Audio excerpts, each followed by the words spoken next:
નમસ્કાર દર્શક મિત્રો, મહામંથનમાં આપ સૌનું સ્વાગત કરું છું। ગુરુવારથી વરસી રહેલા વરસાદે અવિરત વરસાદે સૌરાષ્ટ્રને પાણી પાણી કરી દીધું છે। સિઝનનો વરસાદ 3 દિવસમાં વરસી ગયો છે। પોરબંદર, દ્વારકા, ગીર સોમનાથના દરિયાકાંઠા વિસ્તારને જૂનાગઢ તેમજ ગીર પંથકના વિસ્તારોમાં સાર્વત્રિક વરસાદ હજુ પણ વરસી રહ્યો છે। અવિરત વરસેલા વરસાદની અસર સૌરાષ્ટ્રના જનજીવન પર પડી છે। વેરાવળ, પોરબંદર અને જૂનાગઢના અનેક ગામો સંપર્ક વિહોણા થયા છે। વીજ પુરવઠો પણ કેટલાક ગામોમાં ખોરવાયો છે। ઘર વખરીને મોટા પાયે નુકસાન થયું છે, તો સોસાયટીથી લઈને ખેતરોમાં ભરાયેલા પાણી ક્યારે ઓસરશે તે ચિંતાનો વિષય બન્યો છે। 3 દિવસના વરસાદથી તરબોળ થયેલા ખેતરોમાં 2 થી 4 ફૂટ પાણી ભરાયા છે। જે ખેડૂતોને વરસાદના અભાવે બિયારણ ફેલ જવાનો ડર હતો, તે હવે અતિ વરસાદથી નુકસાનીની ચિંતા વ્યક્ત કરી રહ્યા છે। સાર્વત્રિક વરસાદથી ડેમ છલોછલ થયા છે। પીવાના અને પિયતના પાણીની ચિંતાનો હવે વિષય નથી એવું પણ કેટલાક લોકો વિચારે છે, પણ જો હવે વરસાદ વરસશે તે આફત બનશે તેમાં બે મત નથી। જે રીતે વરસાદ વરસી ગયો છે તેને લઈને જરૂર સવાલ એ થાય કે સૌરાષ્ટ્રમાં અચાનક વરસેલા વરસાદનું કારણ છે શું? આગામી સમયમાં ગુજરાત પર વરસાદી માહોલ હજુ પણ જ્યાં વરસાદ નથી પડ્યો ત્યાં કેવો રહેશે, અને વરસાદ બાદ પ્રભાવિત ગામોની હાલની સ્થિતિ શું છે? લોકો શું અપેક્ષા રાખી રહ્યા છે અને તંત્ર એ શું તૈયારીઓ કરી રહી છે? અત્યાર સુધીમાં જ્યાં વરસાદ વરસ્યો ત્યાં શું કામ થઈ રહ્યું છે? આ બધી ચર્ચા કરીશું આજના મહામંથનમાં।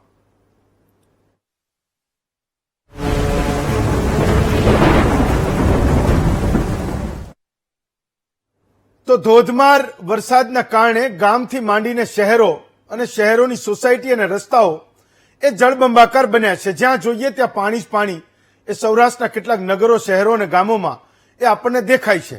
નદીઓ જે રીતે વહે છે આપણને એવું લાગે કે આજે દરિયામાં જબરજસ્ત ભરતી છે અને આખું ગામ તરબોળ કરી નાખશે અને એની બાજુ ખેંચી જશે। એવા પણ દ્રશ્યો છેલ્લા 3 દિવસથી આપણે જોઈ રહ્યા છીએ। મેં કીધું કે ક્યાંક કોઈકને એવું લાગે છે કે વધારે વરસાદ પડી રહ્યો છે તો પીવાના પાણીની સમસ્યા આવનારા દિવસોમાં રહેશે નહીં, કારણ કે સૌરાષ્ટ્ર મોટે ભાગે આ ચિંતાઓ વધારે કરતું હોય છે। એની સામે કોઈને એવું પણ લાગે કે ચલો સિંચાઈના પાણી માટે પણ મોરચા નહીં કાઢવા પડે, પણ મુશ્કેલી એ છે કે અત્યારે જે લોકો આ અતિ વરસાદનો સામનો કરી રહ્યા છે એમના માટે જીવન જીવવું ખૂબ મુશ્કેલ છે। ક્યાંક વીજળી પણ નથી। કોઈ જગ્યાએ એવું બન્યું છે કે ગામોના ગામમાં પાણી ભરાઈ ગયા હોય, લોકોને રસોડું ચાલુ કરવું એ પણ મોટી મુશ્કેલી છે ને એની સામે ઘરમાં વસાવેલી જીવન જરૂરિયાતની વસ્તુઓ પણ પાણી પાણી થઈ છે। આ વખતે એક સૌથી મોટી સમસ્યા એ પણ રહી, જ્યારે આજે જુલાઈ મહિનો ઓલમોસ્ટ 10 દિવસ પછી પૂરો થઈ જશે, તો અત્યાર સુધી એવું કહેવાતું હતું કે ચોમાસું ખૂબ સારું રહેશે।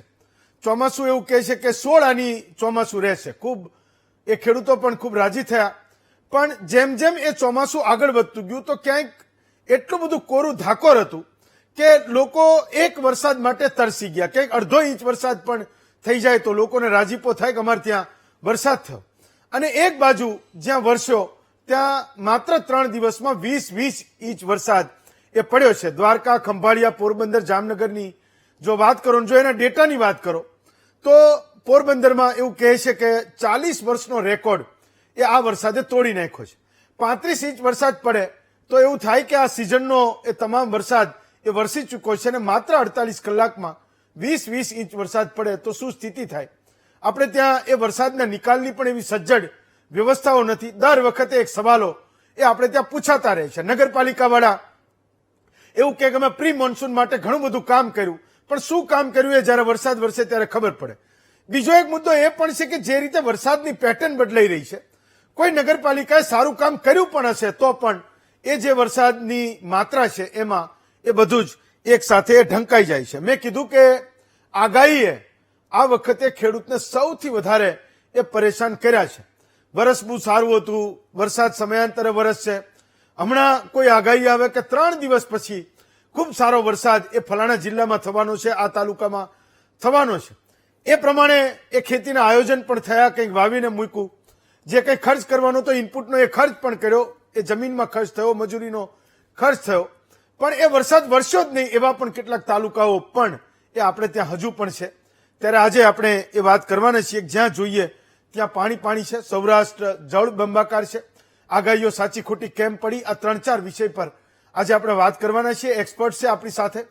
એ સ્થાનિકો છે જે રાહતનું કામ કરી રહ્યા છે એને પણ આપણે લાઈવ જોડીશું, અને એ સાથે તમારા કોઈ પ્રશ્નો હશે, એ હવામાન નિષ્ણાતને પણ તમારે કંઈ પૂછવું હશે, ખેતી એક્સપર્ટને પૂછવું હશે, તો આપણે ફોન લાઈનને પણ ખોલી રહ્યા છીએ. આજે આપણી સાથે 6 વક્તાઓ આપણી સાથે છે. પરેશભાઈ ગોસ્વામી છે, હવામાન નિષ્ણાત છે.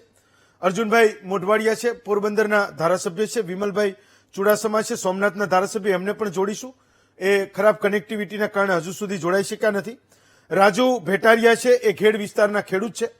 ત્યાં સૌથી મોટો પ્રશ્ન એ છેલ્લા કેટલાક વર્ષોમાં, રાધર હું 20-21 વર્ષથી તો હું જોઉં છું કે ચોમાસું આવે ને એ કેમેરા મંડાય, લોકો એ વિડીયો ઉતારીને મોકલે, એ રડતા ખેડૂતોને મેં જોયા છે. આજે પણ ત્યાં એ સ્થિતિ છે. આજે 2024માં આપણે પણ એ વાત કરી રહ્યા છીએ. ભાર્ગવભાઈ જોશી છે, પોરબંદરના સામાજિક કાર્યકર છે, અને કેવી જોશી છે, એ દ્વારકાના સ્થાનિક છે. તો સૌથી પહેલો સવાલ પરેશભાઈ તમને પૂછું છું કે આ વખતે આગાહીએ ખૂબ પરેશાન કર્યા છે.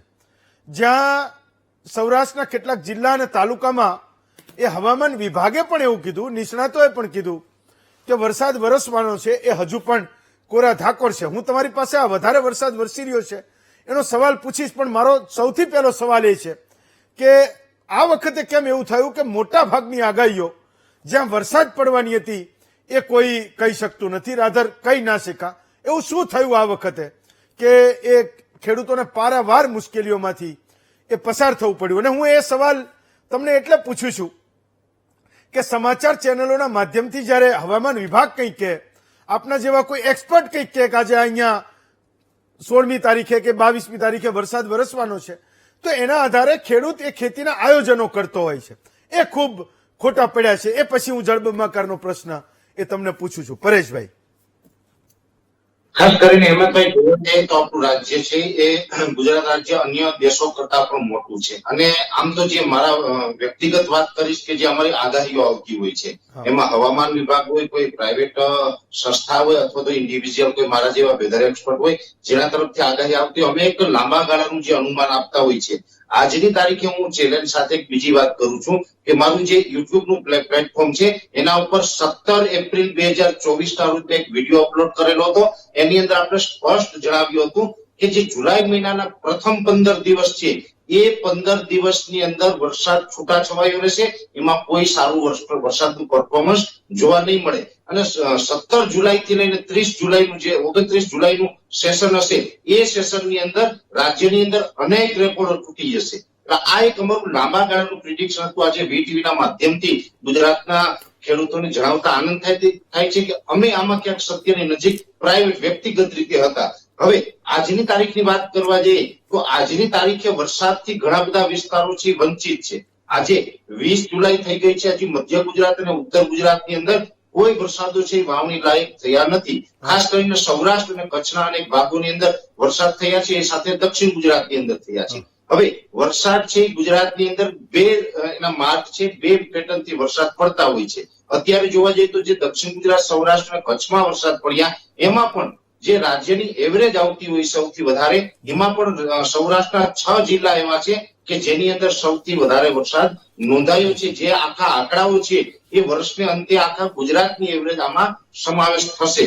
હવે જે 6 જિલ્લા છે એમાં દ્વારકા, જામનગર, પોરબંદર, ગીર સોમનાથ, જુનાગઢ અને રાજકોટના અમુક પાર્ટો છે, ધોરાજી, જેતપુર, એ ઉપલેટા એ સાઈડના છે. હવે આ વિસ્તારોની અંદર અત્યારે સિઝનનો ટોટલ કહી શકાય કે અમુક જગ્યાએ 60% તો અમુક જગ્યાએ 80-85% વરસાદ છે એ પણ છેલ્લા 4-5 દિવસની અંદર વરસી ગયો છે. હવે આ જે બે પેટર્ન છે વરસાદની, જેમાં એક તો બંગાળની ખાડીની અંદર કોઈ સિસ્ટમ બને અને એક અરબ સાગરની અંદર સિસ્ટમ બને.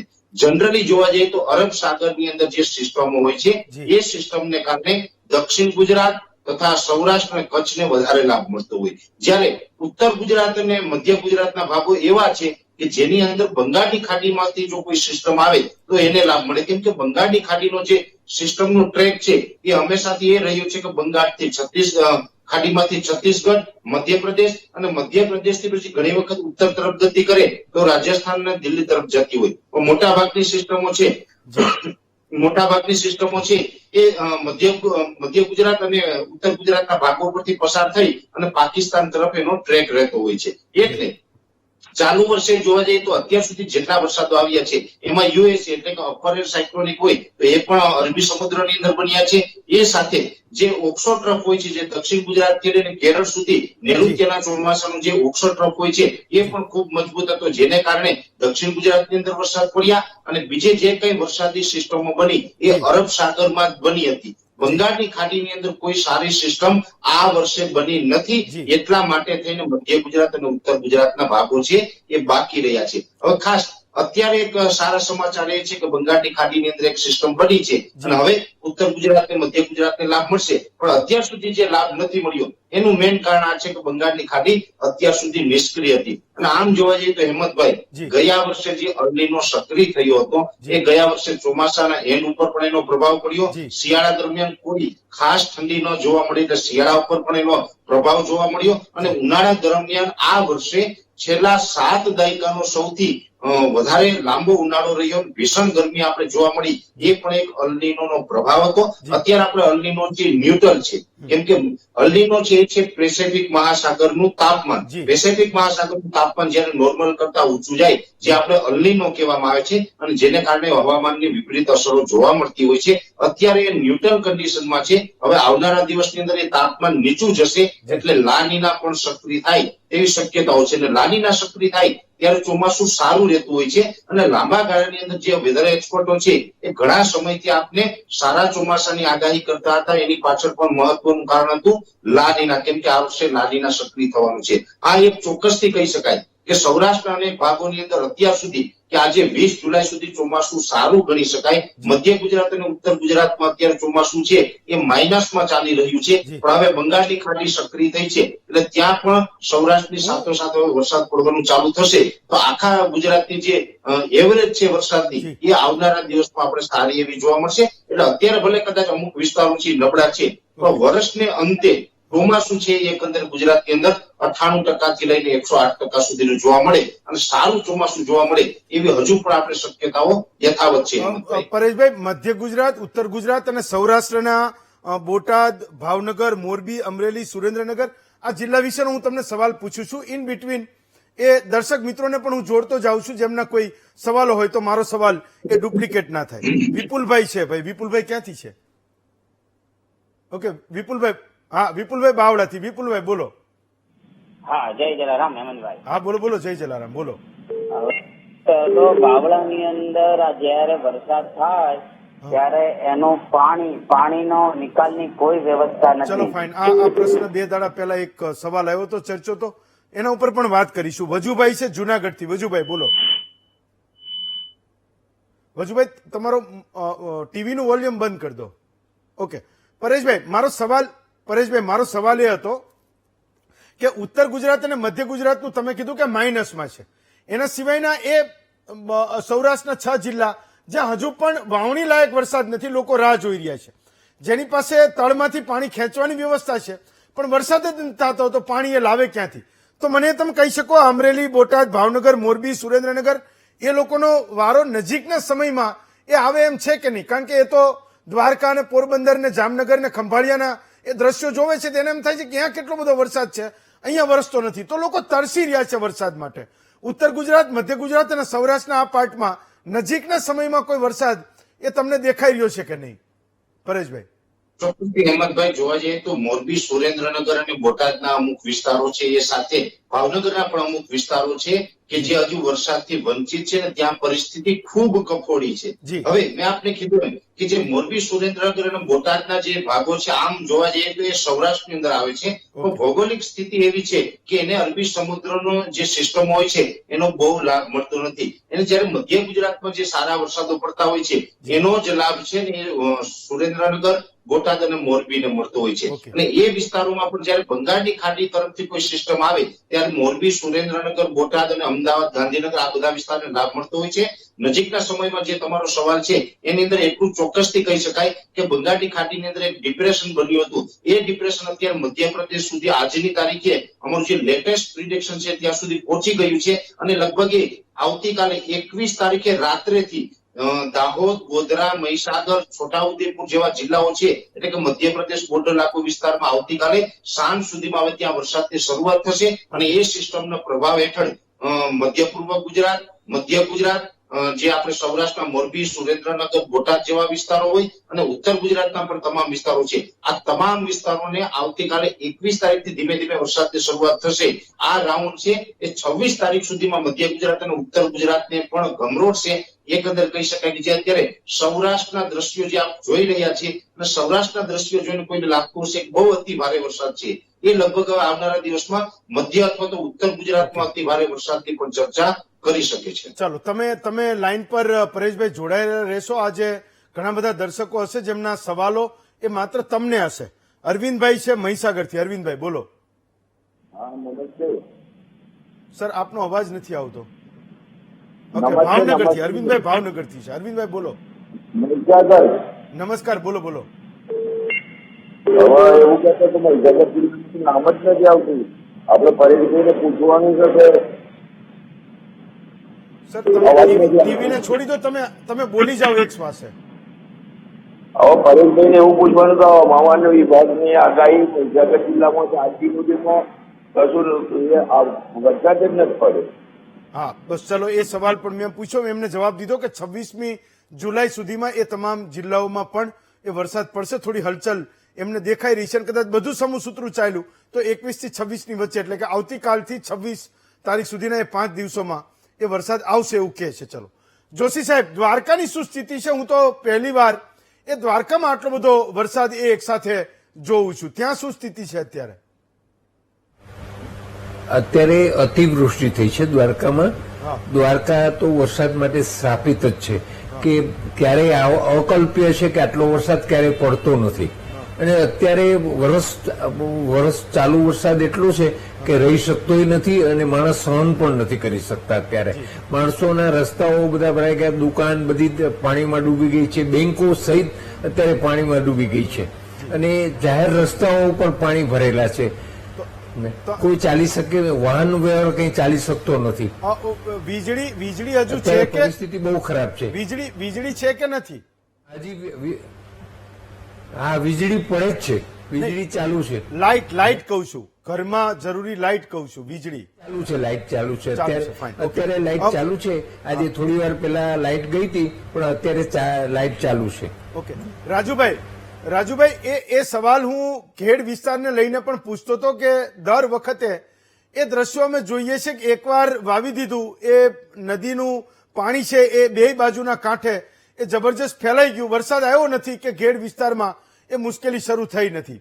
આ વખતે મનસુખ માંડવિયા પણ તમને એ વચન આપી ચૂક્યા છે કે એનું સમાધાન કરીશું, ગમે એમ કરીને એ લોકોનો પ્રશ્ન એ ઉકેલીશું. હું અત્યારની જે સ્થિતિ છે એને જાણવા માંગુ છું રાજુભાઈ. અત્યારે અમે ઘરે પુરાઈને બેઠા છે, પૂરની ફૂલ પરિસ્થિતિ છે. જી હલો, હા, આપનો અવાજ સંભળાય છે, બોલો. સંભળાય છે? હા, અમારે ત્યાં પેલો પ્રશ્ન તો એ છે વર્ષોથી જી કે નદી કાંઠે જે ઓજત નદી આવે છે ઉપરથી 100 કિલોમીટર ઉપરથી આવે છે, તેમાં જુનાગઢ જિલ્લાનું પાણી આવે છે, વંથલી તાલુકાનું આવે છે, ભેસાણ, વિસાવદર, આ સંપૂર્ણ પાણી 101 કિલોમીટરના ઉપરના વિસ્તારથી બામણાસામાં આવે છે. જી આ પાણી લગભગ એમ માનો ને કે અમારી ઓજત નદીને કાંઠે 10-10 ફૂટ સ્વ બચાવ માટે ખેડૂતોએ પારા કરેલા છે. જી બરોબર, એ પાડા તૂટવાથી સંપૂર્ણ પાકનો નાશ થાય છે. ઉપરથી જે ઉબેણ નદીનું પાણી આવે છે, અત્યંત કેમિકલ વાળું પાણી આવે છે. એ વારંવાર રજૂઆતો અમે ધારાસભ્યશ્રીને, સંસદ સભ્યશ્રીને કરી છે, એનો કોઈ નિકાલ આવ્યો નથી આજની તારીખ સુધીમાં. એ જે કેમિકલ વાળું પાણી છોડવામાં આવે છે ઉપરથી, એ ખેતરોમાં ફરી વળે છે અને સંપૂર્ણ પાકનો નાશ થાય છે.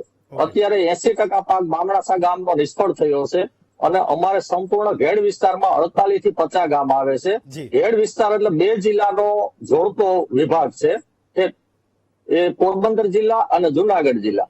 એમાં માંગરોળ તાલુકાના, જુનાગઢ જિલ્લામાં માંગરોળ તાલુકાના ગામ આવે છે, કેશોદ તાલુકાના ગામ આવે છે અને માણાવદર તાલુકાના ગામ આવે છે અને પોરબંદર જિલ્લાના અમુક ગામ આવે છે. 48-50 ગામમાં અમારે ઘેડ વિસ્તાર માટે સરકારશ્રીને અમે રજૂઆત કરવા માંગીએ છીએ કે એના માટે કંઈક અલગ વ્યવસ્થા કરે. બરોબર, એનું સ્પેશિયલ પેકેજ ઘેડ વિસ્તાર માટે ફાળવે. અને ગયા વર્ષે જે અમને પાકનું સર્વે કર્યું હતું એનું કાંઈ હજી અત્યાર સુધીમાં અમને કાંઈ વળતર મળ્યું નથી. ગયા વર્ષે પણ પરિસ્થિતિ આ ટાઈમની જ હતી. અત્યારે મારું ઘર કેમ માનો ને ગામથી 500 ફૂટ દૂર છે. ગામમાં જવે એવી પરિસ્થિતિ નથી. અમે ઘરની અંદર, જો કે તમને કેમેરામાં પણ દેખાતું હશે, ઘરની અંદર પુરાઈને બેઠા છે. ગામ ટોટલી સંપર્ક વિહોણું છે. અત્યારે કોઈ માણસને કાંઈ તકલીફ પડે, અગર તો પ્રેગ્નન્સીની કોઈને બીમારી હોય તો ક્યાંય જવાય એવી પરિસ્થિતિ નથી. ઘેડ વિસ્તારના રસ્તા ઊંચા કરવામાં આવે એવી અમારી પેલી તો માંગ છે. પછી જે કાંઈ સર્વે કરીને ગયા છે હમણાં, ગયા વર્ષ જે અમારું સર્વે કર્યું હતું એના કોઈના ખાતામાં ખેડૂતના રૂપિયા આવ્યા નથી. બરોબર, આ વર્ષે પણ સર્વે કરી ગયા છે. હજી એનું કાંઈ પૂરું સર્વે કર્યું નથી. 2 ટીમ આવી હતી, ધીમે ધીમે સર્વે કરી નીકળી ગયા. હજી એનો કોઈ હક તપાસ કોઈ તંત્રએ કર્યો નથી. બરોબર, એટલે અમારું ખરેખર તો એવી માંગ છે કે 1500 થી 2000 કરોડનું કઈક એવું પેકેજ જાહેર કરે સરકાર, અને ખેડૂતોની જે સમસ્યા છે એ તાત્કાલિક દૂર કરે. કારણ કે હું નાનો હતો ત્યારથી, મને જયારે હું પ્રાથમિક શાળામાં ભણવા જતો ત્યારથી આ પ્રશ્ન છે. અત્યાર સુધીમાં કોઈ નેતા કે કોઈ સંસદ સભ્ય કે કોઈ ધારાસભ્યએ આ કાંઈ પણ હજી સોલ્વ કર્યું નથી. હમણાં મનસુખભાઈ આવ્યા હતા, એ વચન આપીને ગયા છે કે હું આના ઉપર એનાલિસિસ કરીશ. એ અધિકારીઓને કીધું કે તમે આનું પ્રિડિક્શન કરો અને તાત્કાલિક ખેડૂતનો કાયમીનો પ્રશ્ન સોલ્વ થાય એવું નિરાકરણ કરો, એવું મનસુખભાઈને કહી ગયા છે. જી ફાઇન, ચાલો એ 2 દર્શક મિત્રોને પણ લઈ લઈએ. મુકેશભાઈ લુણાવાડાથી છે. મુકેશભાઈ બોલો. હેલો સર બોલો. હા બોલો. જય માતાજી. જય માતાજી, બોલો બોલો. હેલો, રામ પટેલના મોવાડા લુણાવાડાથી બોલો. ભાઈ મને કઈ પરેશભાઈ નો સવાલ છે કે આજ સુધી પરેશભાઈ કહેતા મહીસાગરમાં આવશે વરસાદ, પણ હજુ મહીસાગર જિલ્લામાં એટલો વરસાદ પડ્યો નથી ખેતી લાયક છે. એ પરેશભાઈએ કીધું, મને લાગે તમે સાંભળ્યું હશે કે મધ્યપ્રદેશથી એ આવતા તમારે પણ આ 26મી તારીખ સુધી વરસાદ આવવાનો છે. છતાં પણ પર્ટિક્યુલર મહીસાગર વિશે પણ હું એમને પૂછું છું. પૃથ્વીરાજસિંહ ભાવનગરથી છે. બોલો બાપુ. હેલો જી બોલો, આપનો અવાજ સંભળાય છે. હેલો, આપનો અવાજ સંભળાય છે, બોલો પૃથ્વીરાજ. આપણે પરેશભાઈ આપણે વાત કરવી છે. હેલો હેલો, આપનો અવાજ સંભળાય છે, બોલો. ભાવનગર જિલ્લામાં વરસાદ કેમ નથી થતો? ચાલો, ભાવનગરનું પણ મેં પર્ટિક્યુલર પૂછ્યું. આપણી સાથે હું પોરબંદરના ધારાસભ્ય અર્જુન મોઢવાડિયાને જોડું છું. અર્જુનભાઈ, મહામંથનમાં તમારું ખૂબ ખૂબ સ્વાગત છે. પહેલો પ્રશ્ન મારો કે પોરબંદરની એક જનરેશને નહીં જોયો હોય એટલો વરસાદ છેલ્લા 48 કલાકમાં એ વરસાદ વરસ્યો છે. એવું કહે છે કે 40 વર્ષનો રેકોર્ડ એ પોરબંદરમાં તૂટ્યો છે. તંત્ર આ પોરબંદરના ગામો જ્યાં મુશ્કેલી છે ત્યાં શું કરી રહ્યું છે? શહેરની પરિસ્થિતિ શું છે? એ પ્રભાવિત લોકો સુધી વ્યવસ્થાઓ પહોંચી છે કે નથી પહોંચી? પોરબંદરમાં એવું કહે છે કે 35 ઇંચ વરસાદ પડે તો બહુ થઈ ગયું, પણ આ તો અત્યારે જ એ 40-43 ઇંચ વરસાદ અત્યાર સુધીમાં વરસી ચૂક્યો છે. અર્જુનભાઈ, 3 દિવસથી ખાસ કરીને ગુરુવારના રાત્રે એક સાથે જ ભારે વરસાદ પડ્યો. જી, લગભગ આ સમય દરમિયાન જે એક જ રાતની અંદર 14 ઇંચ કરતા વધારે વરસાદ પડ્યો, અને અત્યાર સુધીમાં લગભગ આ છેલ્લા 3 દિવસમાં 25-26 ઇંચ જેટલો વરસાદ, ભારે વરસાદ થયો. જી, આ એને કારણે આખા પોરબંદરની અંદર જે લો લાઇંગ એરિયા છે, નીચાણવાળો વિસ્તાર છે, એમાં પાણી ભરાઈ ગયા, અને એને કારણે અમુક ઘરોમાં પણ પાણી આવી ગયા. એટલે એને કારણે એની ઘરવખરીને નુકસાન થયું છે. અને જે નીચાણવાળા જે કાચા મકાનો હતા અને એકદમ નીચાણ હતા, વેળો હતા, સ્લમ એરિયા છે, ગરીબ લોકોની વસ્તી છે, ત્યાં એમના તો ઘરમાં રહી શકાય એવું નહોતું, એટલે એને થોડો આશરો આપવો પડ્યો છે. એ ગુરુવારના રાતના વરસાદ પડ્યો. હું શુક્રવારે વહેલી સવારે ટ્રેનમાં, અમદાવાદથી ટ્રેનમાં રાત્રે બેસી ગયો હતો, તો સવારે અહીંયા પહોંચ્યો. એટલે મધ્યરાત્રિથી તંત્ર અને કાર્યકરો બધા કામે લાગેલા હતા રેસ્ક્યુ કરવામાં. એટલે 47 જેટલા લોકોને, ખાસ કરીને પોરબંદર અને આજુબાજુના થોડા ગામડોમાં, એ બધામાંથી લોકોને બચાવાયા અને સલામત જગ્યાએ એ લોકોને સ્થળાંતર કરવામાં આવ્યું છે. અને તાકીદે આ બધા લોકોને પહેલા તો એને જમવાની વ્યવસ્થા કરવાની હતી. એ બધા એનજીઓની સાથે સંકલન કરી અને લગભગ 12,000 જેટલા ફૂડ પેકેટો બનાવ્યા, અને એ બધાને, એ જે લોકોને ત્યાં જરૂર હતી એ બધાને ફૂડ પેકેટો પણ આપ્યા. અને જે સોસાયટી વિસ્તારોમાં જ્યાં જે લોકોને ફૂડ પેકેટની જરૂર નહોતી અથવા લેતા નહોતા, એ લોકોને દૂધ પહોંચાડવાનું પણ અમે બધાએ કામ કર્યું છે દિવસો દરમિયાન. હવે પહેલું કામ જે છે એ પાણી ડીવોટરિંગ કરવાનું હતું. એટલે મેં શુક્રવારે જ રાજ્યના મુખ્યમંત્રી માનની ભૂપેન્દ્રભાઈને વાત કરી અને એમને પણ સૂચનાઓ બધાને આપી, જે ખાસ કરીને પંપ મગાવવાના હતા અહીંયા ડિવોટરિંગ કરવા માટેના. એ કુંવરજીભાઈ બાવળિયા મારા પ્રભારી મંત્રી છે અને જળસંપત્તિ મંત્રી પણ છે, એટલે એમને વિનંતી કરી એટલે એમણે 100 હોર્સ પાવર ને 50 હોર્સ પાવરના પંપ છે એ ઇરિગેશનના અધિકારીઓ સાથે અહીંયા મોકલી આપ્યા છે અને એ લગાડી અને ડિવોટરિંગ કરવાનું કામગીરી પણ શરૂ કરી છે. એ ઉપરાંત અમારે સ્થાનિક ઉદ્યોગ ગૃહો છે, સૌરાષ્ટ્ર કેમિકલ્સ, નિરમા છે, એમની પાસેથી પંપ મેળવી અને ડિવોટરિંગ કરવાની કામગીરી શરૂ કરી છે. નગરપાલિકા હસ્તકના જે પંપો હતા એને પણ કાર્યાન્વિત કર્યા છે. બીજી જે મોટી સમસ્યા ઉભી થઈ છે એ વીજળીની થઈ છે. પોરબંદર શહેરમાં એક આખું 66 kV સબસ્ટેશન છે, એ એમાં પાણી ભરાઈ ગયું હતું. એટલે એક તો એમાંથી ડિવોટરિંગ કરવાનું અને એને સબસ્ટેશનની અંદર જે ભેજ આવી ગયો એને ગરમી આપી અને ડ્રાય કરીને એને ચાલુ કરવાનું હતું. અને બીજું વધારાની ટીમો લઈ આવી અને જે વીજળીમાં ડિસરપ્શન આવ્યું છે, ફોલ્ટ સર્જાયા છે અને ફોલ્ટ સર્જાવાની શક્યતાને ઊભી થાય એ પહેલા અમુક જગ્યાએ પ્રિકોશનરી મેઝર તરીકે સાવચેતીના પગલા રૂપે એ બંધ કરવામાં આવ્યા છે, એને ચાલુ કરવું જરૂરી હતું. એટલા માટે મેં જે કનુભાઈ દેસાઈ આપણા ઉર્જા મંત્રી છે એમને વાત કરી, એટલે એણે એડિશનલ ચીફ એન્જિનિયર કક્ષાના અધિકારીની આગેવાનીમાં અધિકારીઓ, ટેકનિકલ ટીમ અને વાહનો અને કોન્ટ્રાક્ટરો સાથેની ટીમ અહીંયા મોકલી આપી છે.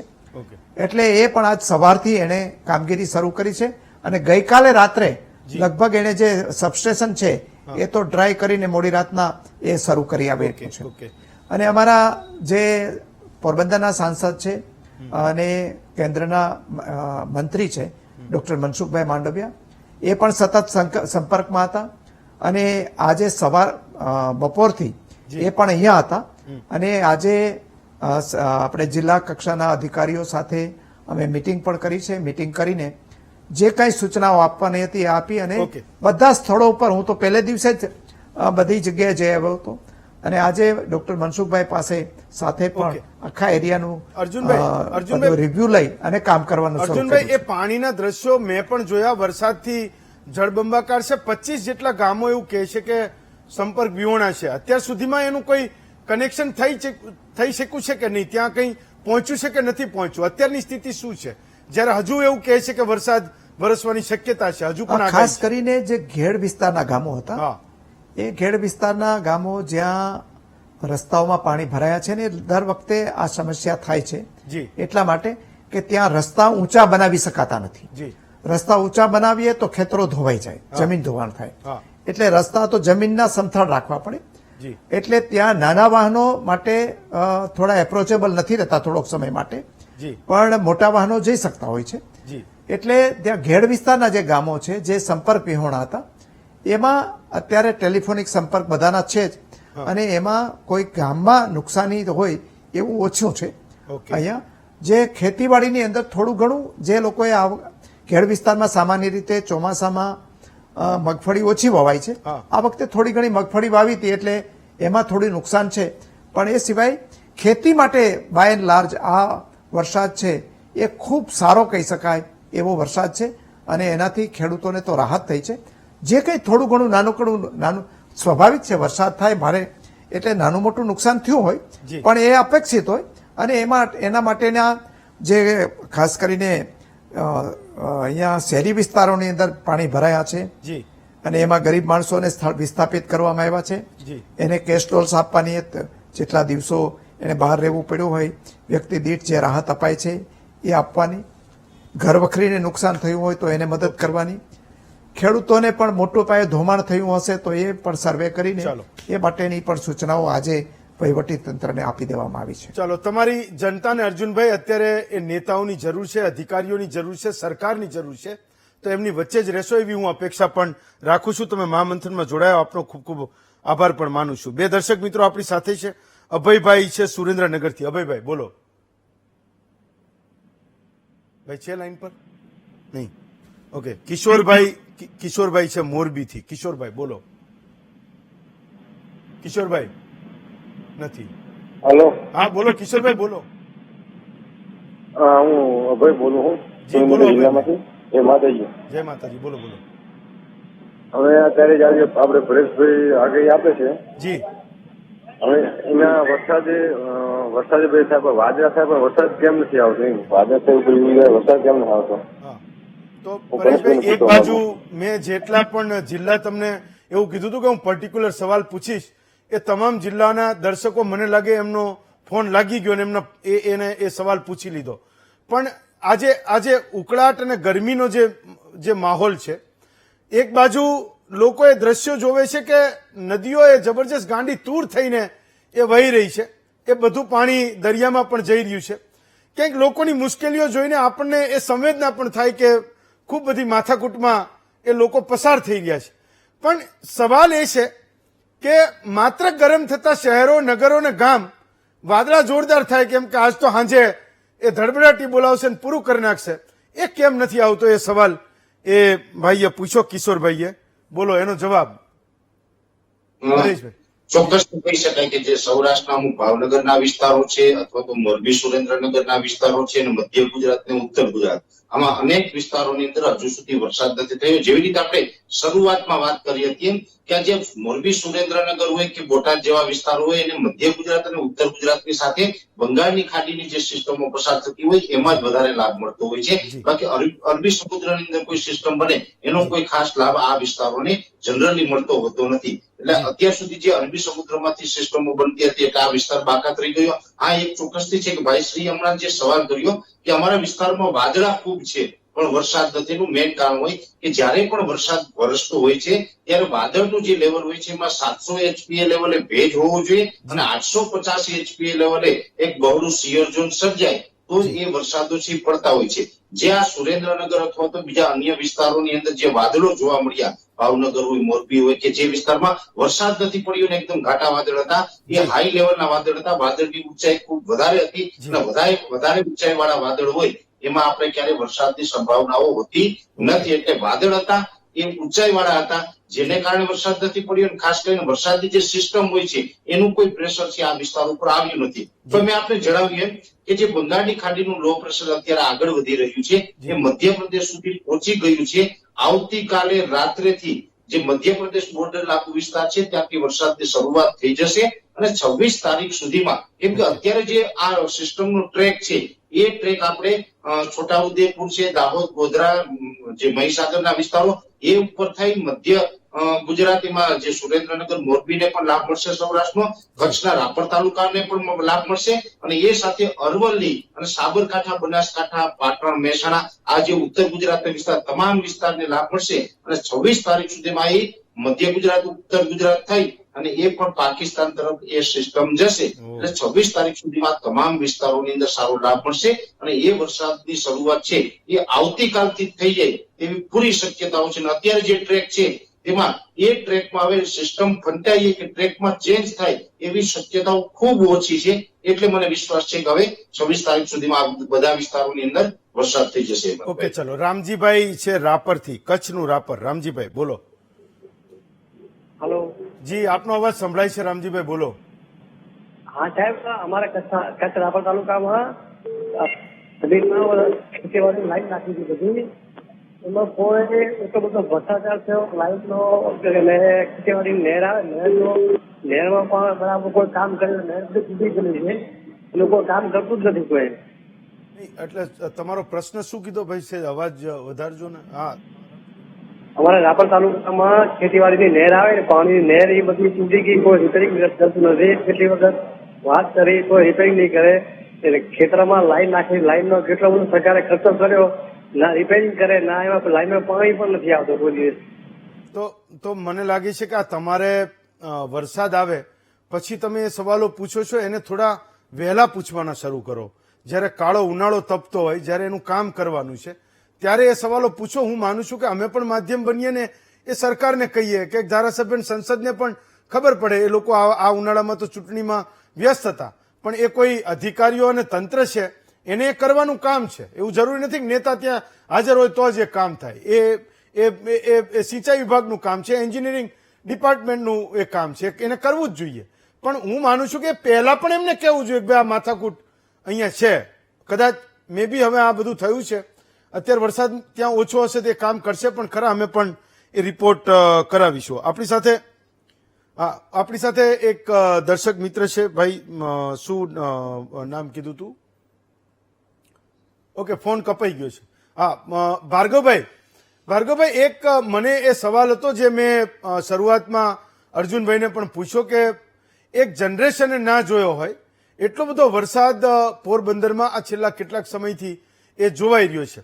દરિયાના કારણે એ નગર વધારે અફેક્ટેડ થયું કે પછી ઘેડના પાણીના કારણે આટલું બધું એ વધારે દેખાયું? આ વખતે એ બધું ભેગું થઈ ગયું પોરબંદરમાં. અત્યારે શું સ્થિતિ છે ભાર્ગવભાઈ ત્યાં? હું આપને અને આપણા દર્શકોને બેનને વંદન કરી અને જણાવું તો હું નસીબદાર છું કે મેં 2 વખતની આ પરિસ્થિતિને જોઈ છે, 1984માં પણ અને અત્યારે પણ. આપને કદાચ યાદ હશે તો VTVમાં 1.5 મહિના પહેલા ખનીજ ચોરીની એક ડિબેટ હાલતી હતી, ત્યારે પણ મેં ટેલિફોનિક હું એમાં જોડાયો હતો અને ત્યારે મેં તંત્રને એક સવાલ કરેલો હતો કે વરસાદ કદાચ ને વધુ આવશે ત્યારે જે પાળાને તમે તોડવાની અત્યારે અનુમતિ આપી છે અને એ શહેરમાં પાણી ભરાશે તો ત્યારે એ ડિબેટમાં જે અધિકારી સામેલ હતા એમણે જવાબ એવો આપ્યો હતો કે કોઈ પણ પ્રકારનો વરસાદ આવે, ગમે એટલો ભારે વરસાદ આવે, અતિ ભારે વરસાદ આવે, અમે શહેરમાં પાણી ભરાવા નહીં દઈએ.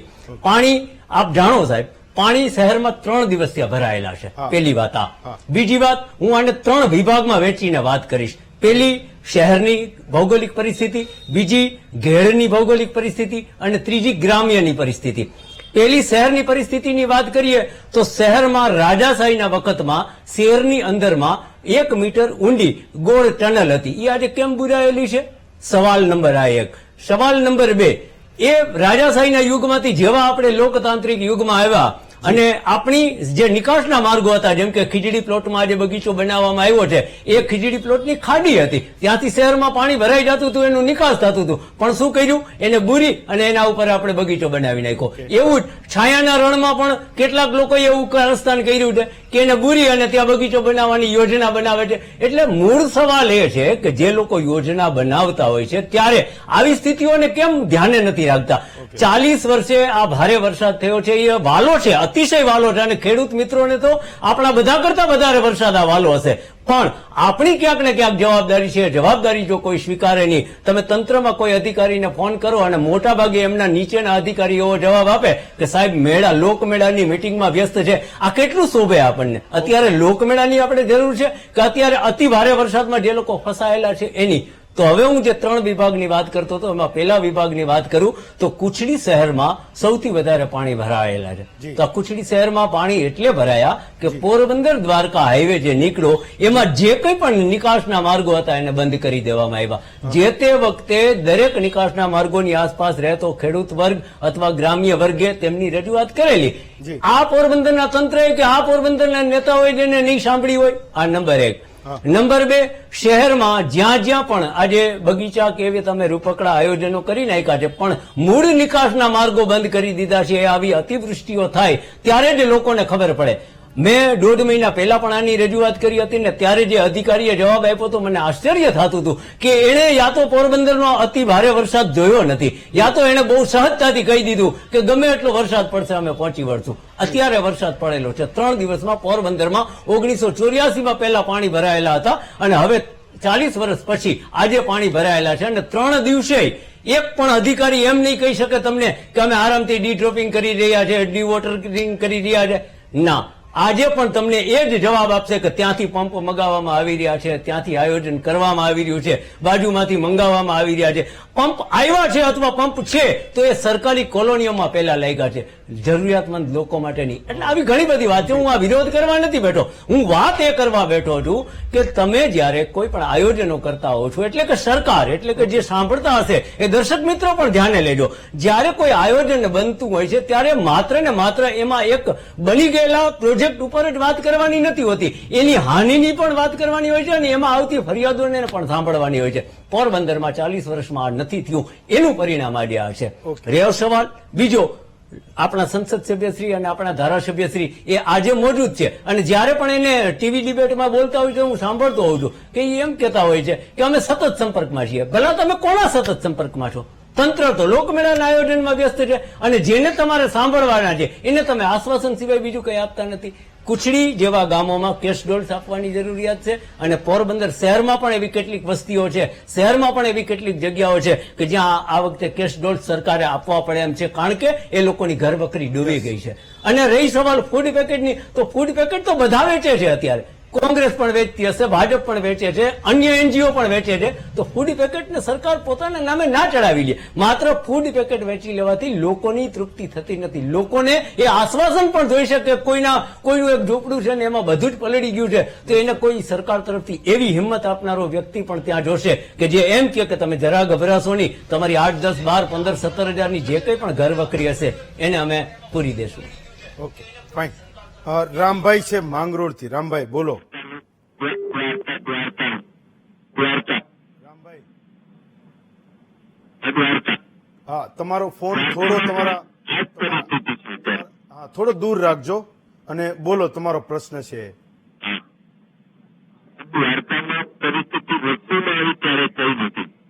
લાગે તમે મોબાઈલ ને પ્લાસ્ટિકની થેલીમાં પૂરો લાગે છે.